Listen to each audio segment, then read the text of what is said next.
नमस्कार। आप देख रहे हैं द पब्लिक और मैं सुभाष चौधरी हूं। संसद का शीतकालीन सत्र कल से यानी 25 नवंबर से 20 दिसंबर तक चलेगा।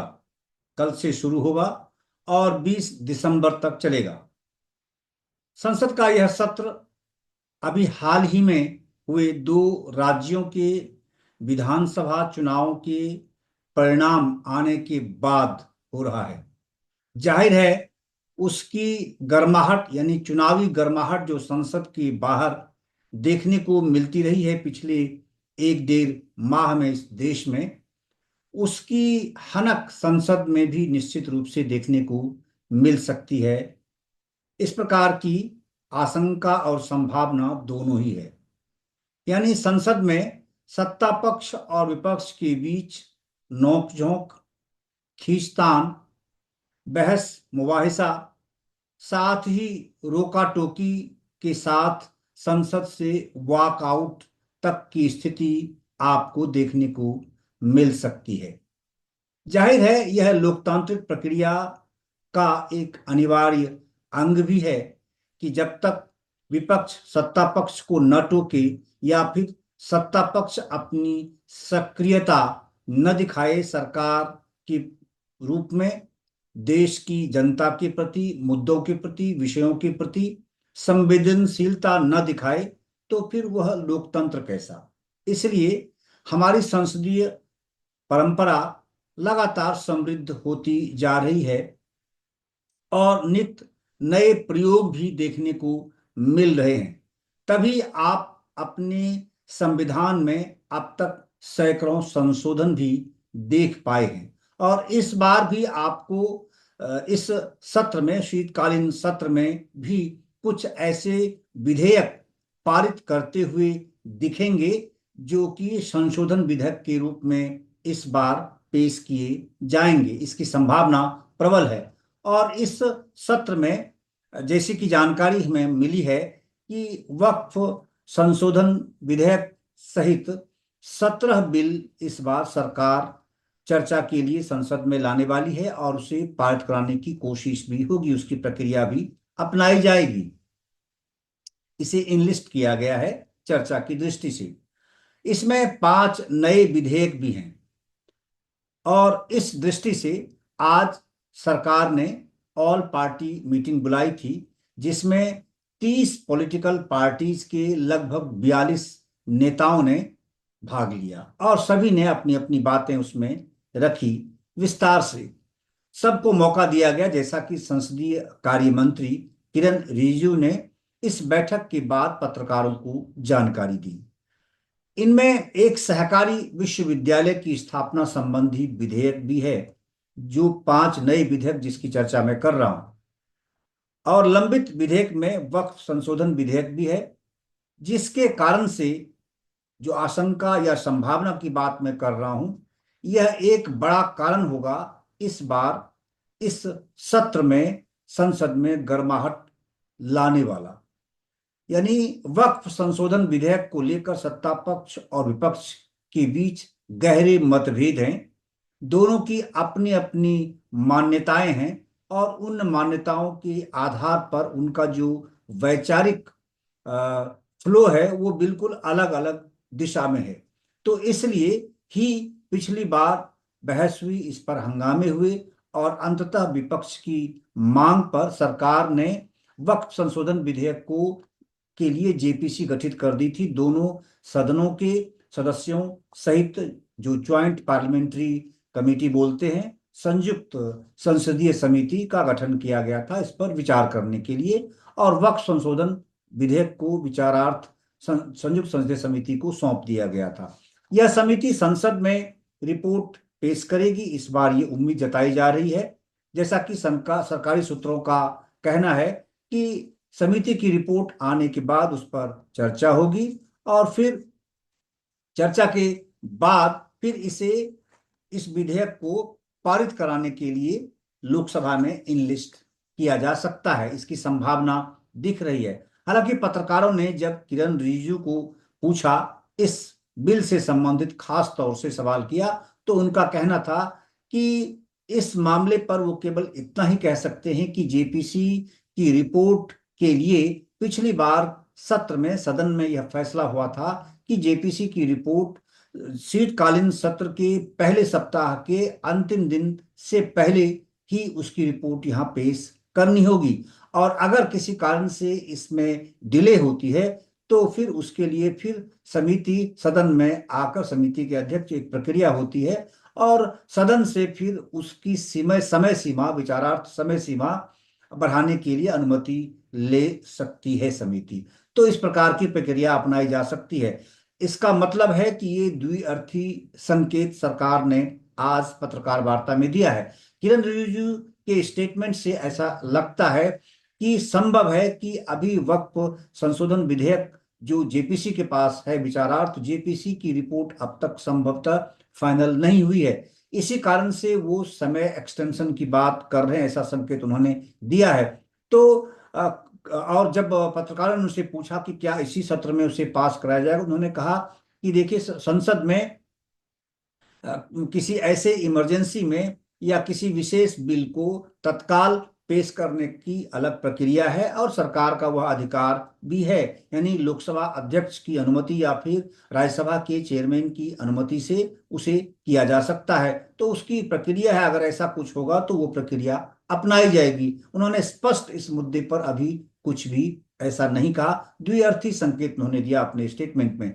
तो इस बिल पर लोकसभा में रिपोर्ट पेश होने के बाद चर्चा होगी और फिर इसे लिस्ट किया जाएगा इसको पारित कराने के लिए। सरकार ने कहा है कि इसी सत्र में वक्फ संशोधन विधेयक पास कराया जाएगा। इससे पहले इस प्रकार के स्टेटमेंट्स आते थे, लेकिन आज संसदीय कार्य मंत्री किरण रिजिजू ने जो बातें कही हैं, उन्होंने स्पष्ट नहीं कहा कि यह बिल इसमें इस बार पारित कराया जाएगा। इसके अलावा कोस्टल शिपिंग बिल और इंडियन कोस्ट बिल को भी संसद में पारित कराया जाएगा, उसे सूचीबद्ध करने की बात हो सकती है। 8 विधेयक लोकसभा में लंबित हैं जिस पर विचार किया जा सकता है, 2 राज्यसभा के पास हैं। शीतकालीन सत्र के दौरान ही कई राष्ट्रीय महत्व के कार्यक्रम भी इस बार आयोजित होंगे। इनमें संविधान दिवस जो 26 नवंबर है 1950 को भारत का संविधान स्वीकार किया गया था, देश पर अंतिम रूप से लागू किया गया था। तो संविधान दिवस और संविधान निर्माता डॉक्टर वी.आर. अंबेडकर का परिनिर्वाण दिवस भी है।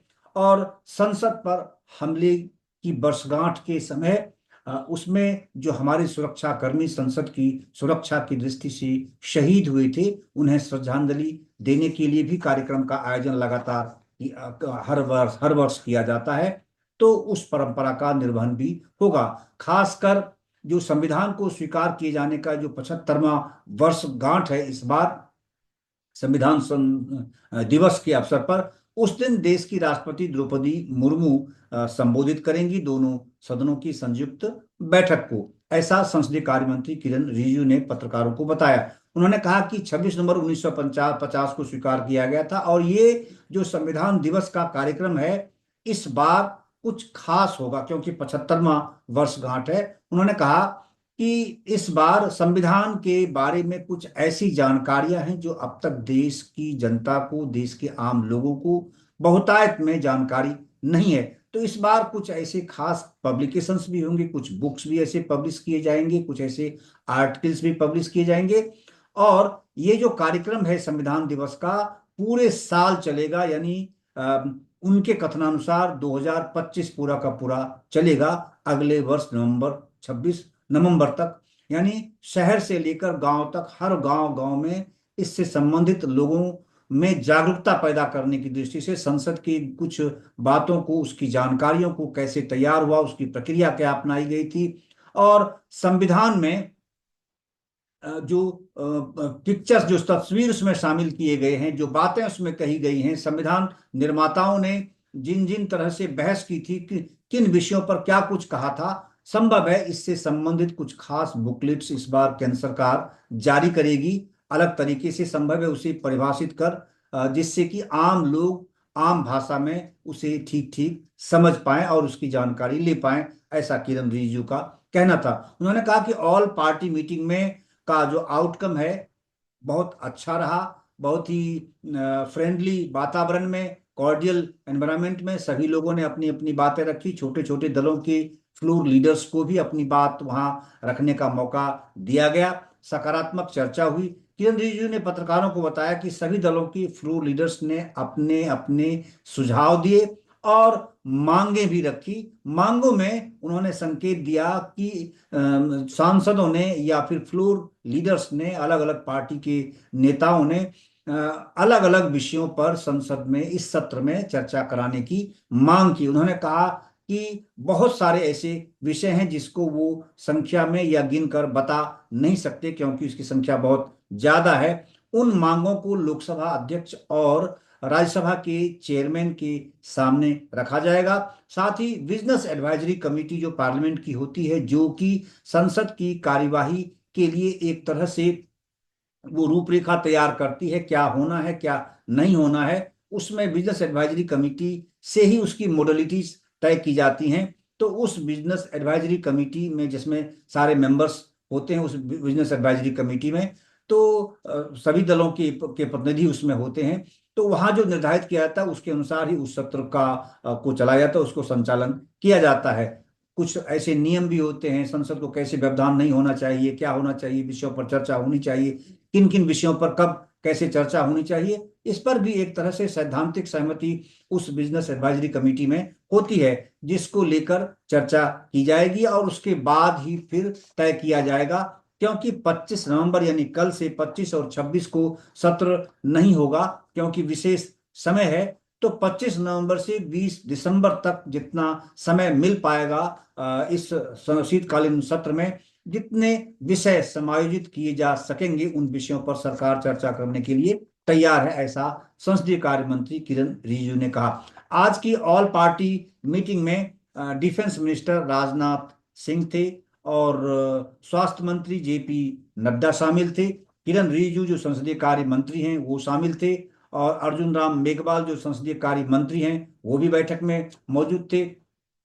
इसके अलावा जो संसदीय राज्य मंत्री हैं डॉक्टर मुरुगन वो भी वहां मौजूद थे और कांग्रेस पार्टी सहित सभी प्रमुख दलों के, छोटे छोटे दलों के प्रतिनिधि, फ्लोर लीडर्स भी वहां मौजूद थे आज की बैठक में। और सरकार ने स्पष्ट कहा कि सरकार सभी मुद्दों पर चर्चा करने के लिए तैयार है, बशर्ते कि लोकसभा अध्यक्ष और राज्यसभा के चेयरमैन उसकी अनुमति दें, साथ ही बिजनेस एडवाइजरी कमेटी में सैद्धांतिक उस पर सहमति बने। किरण रिजिजू ने पत्रकार वार्ता में उम्मीद जताई कि शीतकालीन सत्र अच्छी तरह चलेगा और ऑल इश्यूज आर इम्पॉर्टेंट, उन्होंने स्पष्ट तौर पे कहा पत्रकारों के सवाल पर। But it depends upon the permission of the speaker of the Lok Sabha and the chairman of the Rajya Sabha, and also it will be discussed under business advisory committee।